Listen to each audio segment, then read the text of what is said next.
Bonsoir et bienvenue dans ce nouvel épisode d'Église du Monde sur KTO. Ce soir, nous prenons la direction du Japon. Hiroshima, Nagasaki, la tragédie de la bombe atomique, c'était il y a 80 ans, en août 1945. Les bombes larguées par les États-Unis et mettant fin à la Seconde Guerre mondiale ont causé la mort de centaines de milliers de personnes. Nagasaki, ville symbole à la fois cœur historique du catholicisme japonais et lieu de mémoire universelle. Nous reviendrons avec notre invité, Monseigneur Joseph Mitsuaki Takami, sur cette histoire collective, le message de paix porté par l'Église japonaise, mais aussi sur les réalités actuelles des catholiques au Japon. Mais avant cela, je vous propose quelques repères. L'archipel du Japon, elle est située en Asie de l'Est. Il s'étend sur plus de 3000 kilomètres. Il est constitué de 4 îles principales. La capitale est Tokyo. D'un point de vue géographique, ce sont les chaînes montagneuses qui dominent. La moitié du territoire est couverte par la forêt. Le Japon est souvent frappé par des catastrophes naturelles, typhons, éruptions volcaniques ou encore tremblements de terre. C'est l'un des pays les plus peuplés du monde, plus de 120 millions d'habitants, et pourtant, le pays enchaîne les tristes records démographiques. Selon les dernières données officielles, le Japon a perdu près de 900 000 habitants en un an, la plus forte baisse du nombre de citoyens jamais enregistrée depuis 1950. La spiritualité, c'est un élément essentiel de la culture nippone. Les deux principales religions sont le shintoïsme et le bouddhisme. Le christianisme, troisième religion, n'est pratiqué que par 1% de la population. Les catholiques seraient un peu plus de 400 000. Tout de suite, je retrouve mon invité.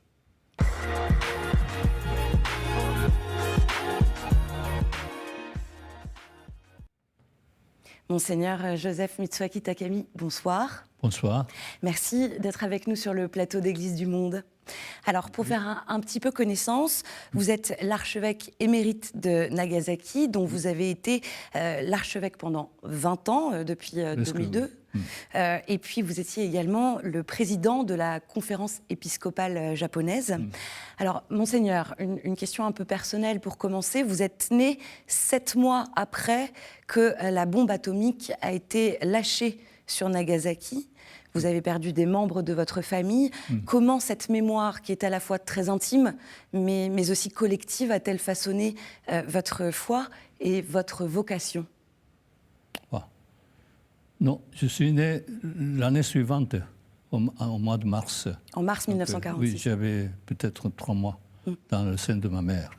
La bombe est tombée, lancée.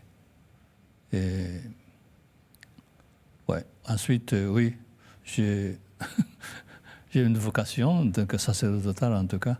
Et le Seigneur m'a appelé, et comme ça, après, j'ai travaillé au Grand Séminaire comme directeur, formateur, professeur. Mais été ensuite nommé auxiliaire de Nagasaki. Ensuite, j'ai été nommé. Alors, le 9 août 2025, l'été dernier, soit 80 ans après la tragédie nucléaire, jour pour jour, heure pour heure, 11h02, la cloche de la cathédrale de Nagasaki a de nouveau sonné. Monseigneur, en quoi ce moment de commémoration représente-t-il un tournant ? Oui, c'est un peu symbolique, non, parce que il y avait 2 cloches. La plus grande était sauvée, survécue, mais l'autre est complètement écrasée.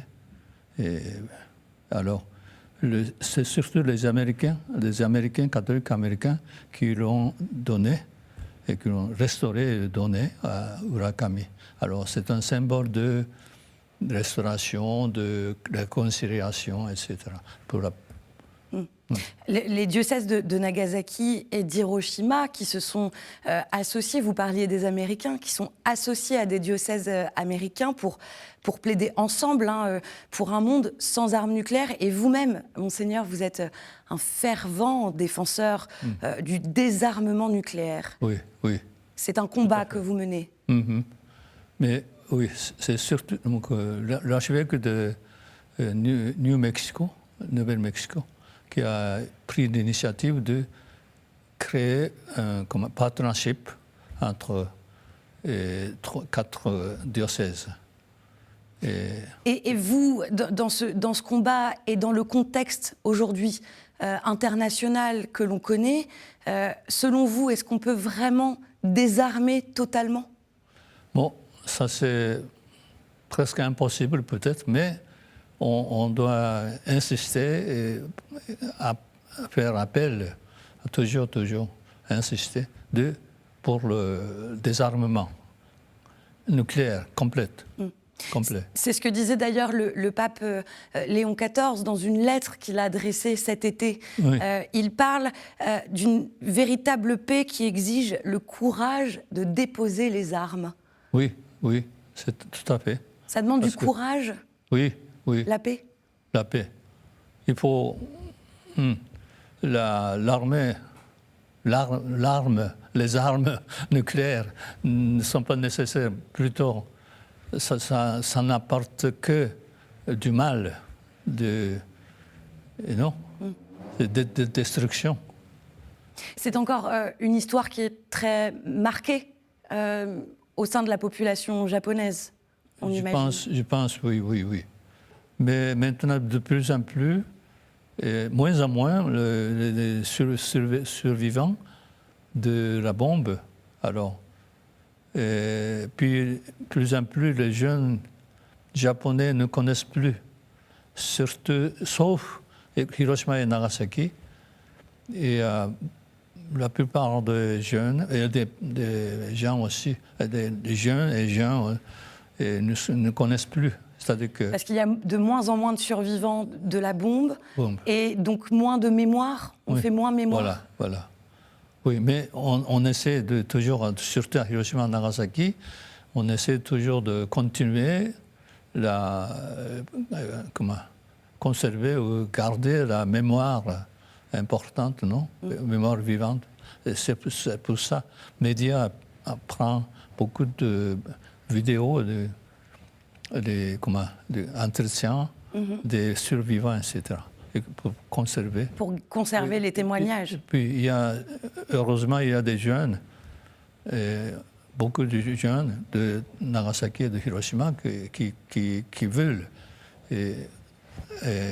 continuer ce mouvement de conserver la mémoire et insister sur le désarmement nucléaire. Il y a beaucoup. Et puis, il y en a qui arrivent, des enfants, en dehors de Nagasaki et de Hiroshima, qui viennent visiter et puis étudier pas mal de la situation de... Sur cette histoire, ce travail avec la jeunesse, quelle est la force de l'Église catholique au Japon dans la promotion de la paix? Et j'imagine que ça se fait à travers la jeunesse. Oui, ma catholique est comme une minorité, donc... Oui, ultra minoritaire, on le disait, 400 000, 430 000. Oui. Mais il y a toujours des catholiques aussi, mais parmi ceux qui travaillent pour la promotion de la paix, oui, mais il n'y a que ce n'est pas des catholiques, mais il y a beaucoup d'autres personnes qui travaillent, qui collaborent pour le désarmement nucléaire, non? Au Japon, où le shintoïsme et le bouddhisme dominent, on vient de le dire, les catholiques sont ultra minoritaires. Qui sont-ils, monseigneur, ces catholiques japonais? Quel est le visage de l'Église locale? Et comme il y a beaucoup d'écoles catholiques, beaucoup d'hôpitaux, d'autres instituts pour le bien commun, alors ce sont respectés comme... Les catholiques sont respectés au Japon. Estimés beaucoup. Par beaucoup de Japonais. Donc ils sont bien perçus. Oui. Et qui sont-ils? Qui forment la communauté catholique? Est-ce que ce sont des Japonais? C'est transmis en famille? C'est de nouveaux convertis? Quel est le visage de la population? Oh, ça c'est...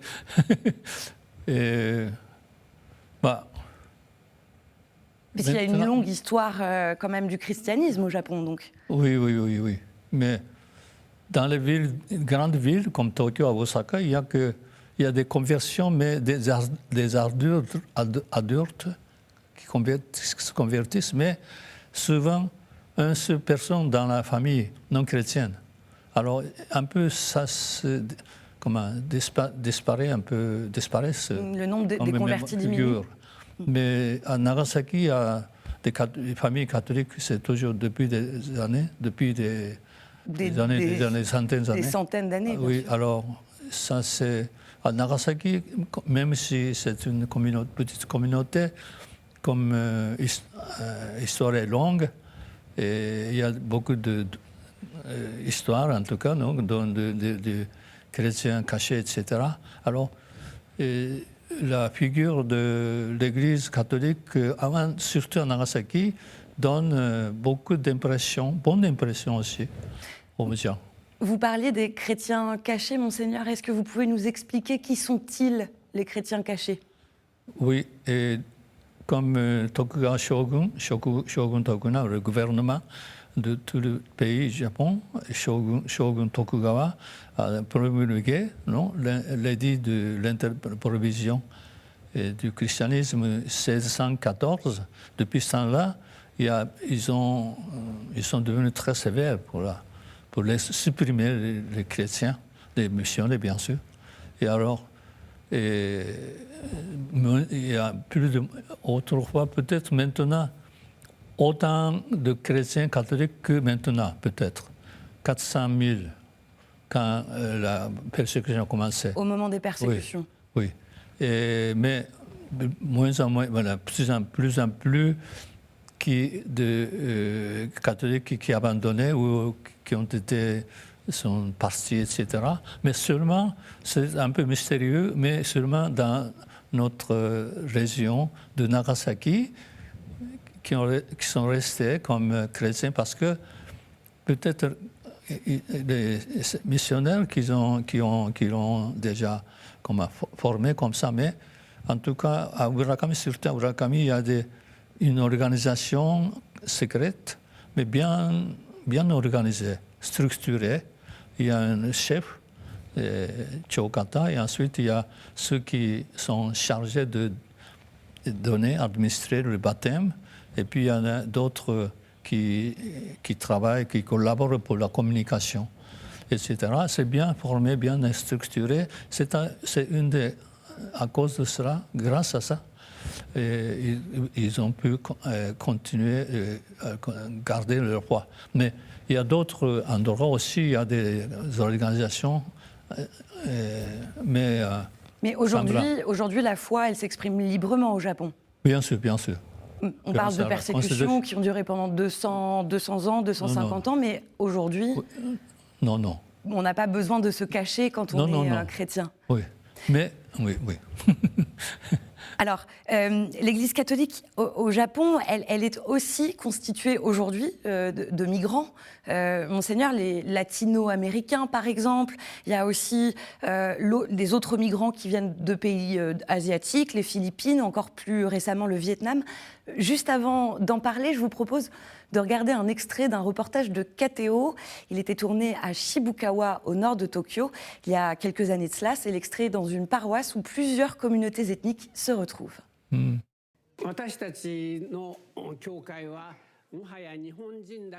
Notre paroisse ne peut plus subsister uniquement avec les Japonais.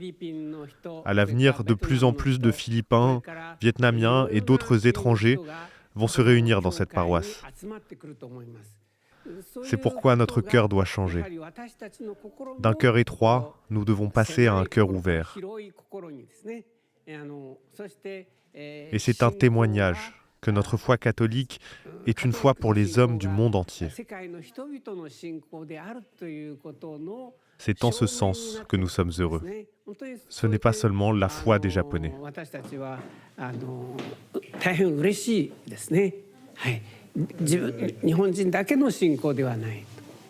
Si l'annonce de la foi au sein des différentes cultures peut parfois paraître difficile, c'est dans le dialogue avec l'étranger que les paroissiens de Shibukawa ont trouvé un chemin pour vivre le message du Christ et habiter ensemble. Alors, Monseigneur, ce reportage qu'on vient de voir a été tourné il y a quelques années. Shibukawa, c'est à 150 km au nord de Tokyo. Oui. Est-ce qu'aujourd'hui, c'est toujours une réalité et un défi, l'intégration, vivre la foi ensemble? Oui. Et surtout, depuis une vingtaine d'années, je sais pas, il y a plus en plus, il y a des Philippins, Vietnamiens.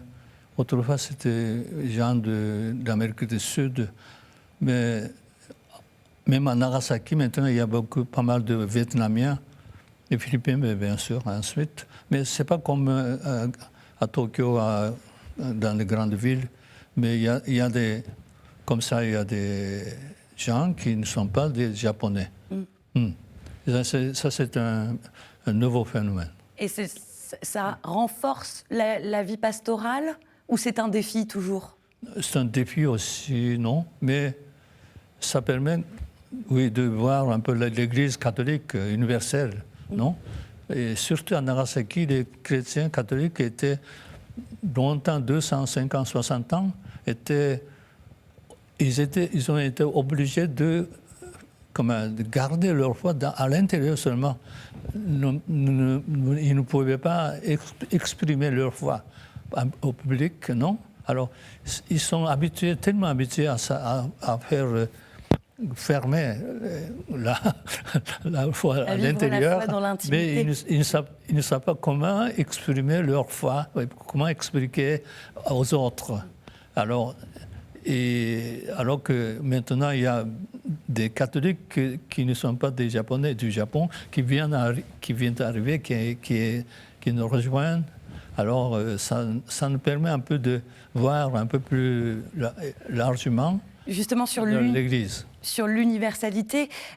En juin dernier, le cardinal Parolin, le secrétaire d'État du Saint-Siège, il était en voyage à Osaka.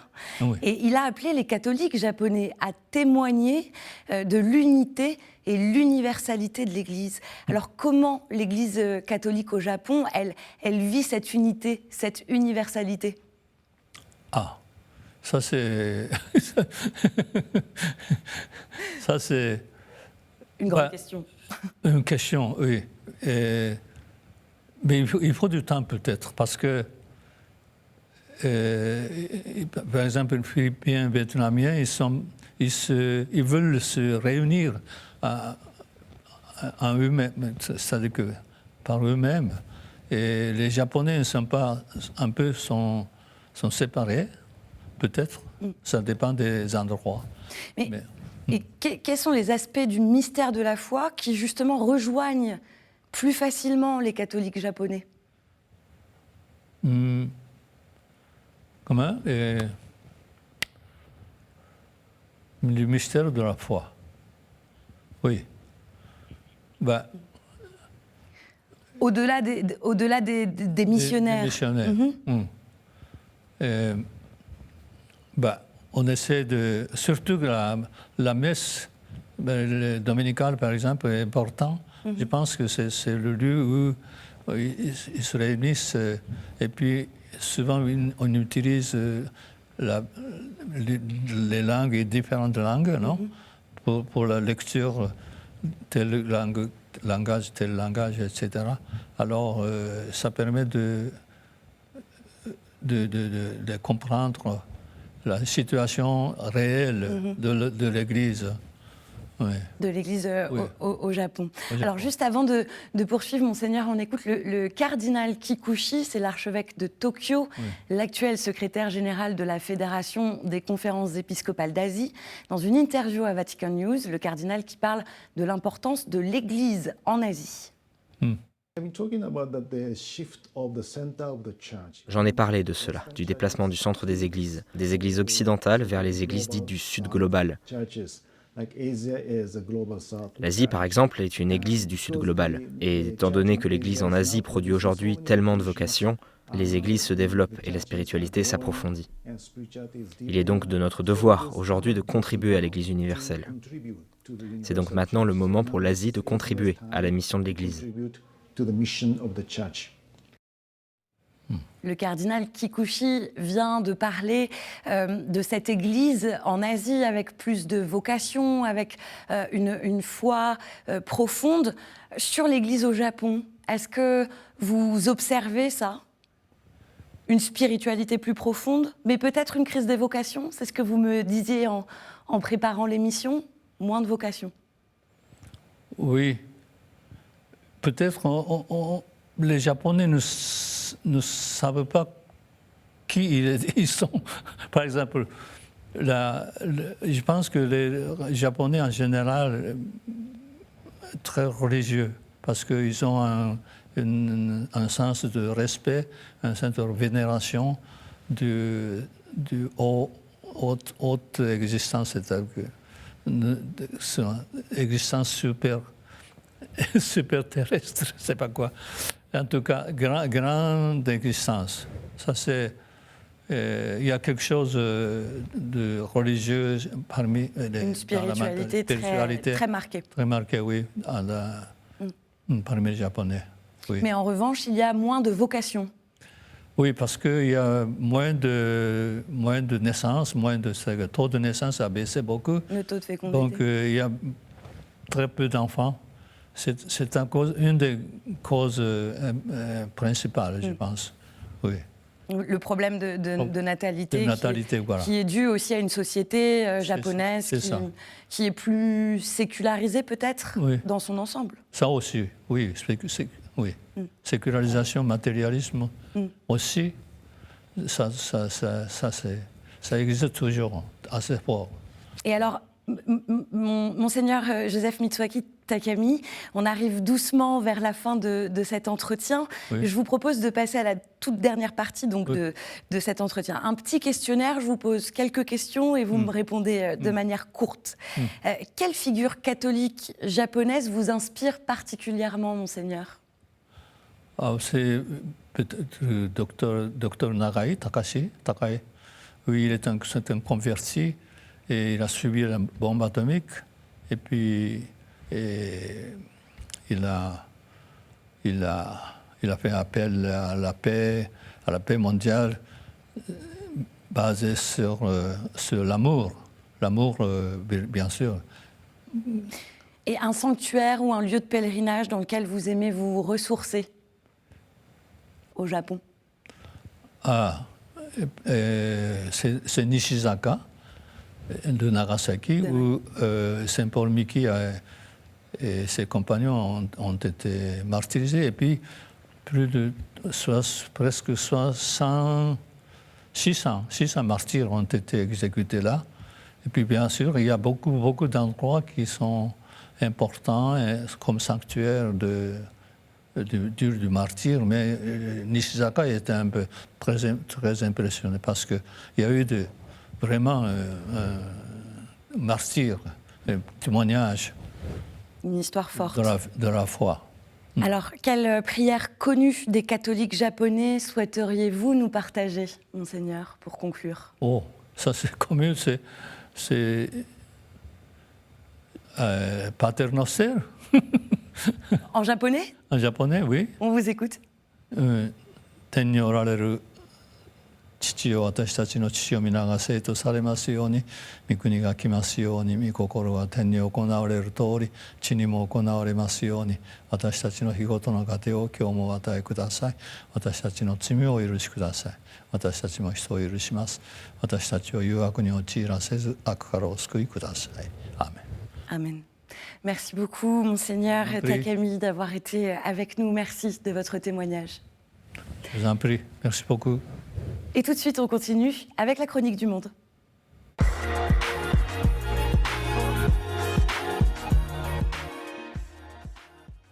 Nous prenons la direction du Liban. On retrouve cette semaine le père Michel Aboud, le président de Caritas Liban. Bonjour à vous tous. Cette visite du Saint-Père, le pape Léon XIV au Liban, est un moment de grâce, un signe d'espérance pour notre pays. Le Liban, terre du message, terre du vivre ensemble, reçoit à nouveau la visite du successeur de Pierre. Dans un monde bouleversé par la guerre, la pauvreté et la division, le pape vient nous rappeler que la lumière du Christ n'est pas éteinte au cœur du Moyen-Orient. Par sa présence, le Liban n'est pas seulement un événement religieux, est un appel à la fraternité, à la réconciliation et la solidarité.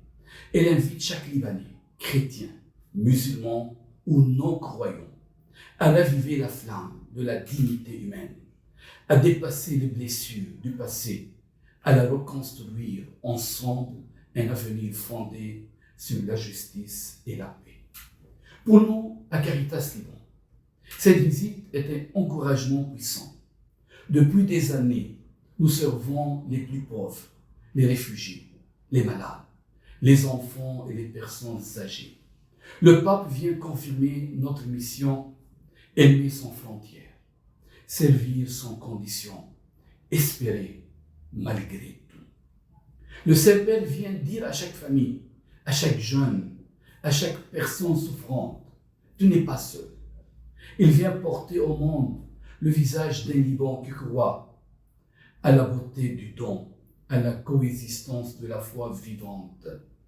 Nous prions que ces 3 jours soient un temps de renouveau spirituel et national, que le souffle de l'Esprit Saint inspire une nouvelle page dans l'histoire de notre pays, que cette visite ravive notre encourage et notre engagement à bâtir une société à l'image du Christ, humble, miséricordieux et fraternel.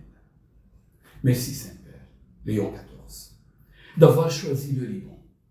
Votre visite est une bénédiction, une promesse et une lumière dans notre nuit. Et c'est la fin de cette édition. Merci d'avoir été avec nous. Cette émission, elle est à revoir sur kto-tv.com, à réécouter sur les plateformes de podcast et sur l'application KTO Radio. Je vous souhaite une très belle semaine. Prenez soin de vous et à jeudi prochain.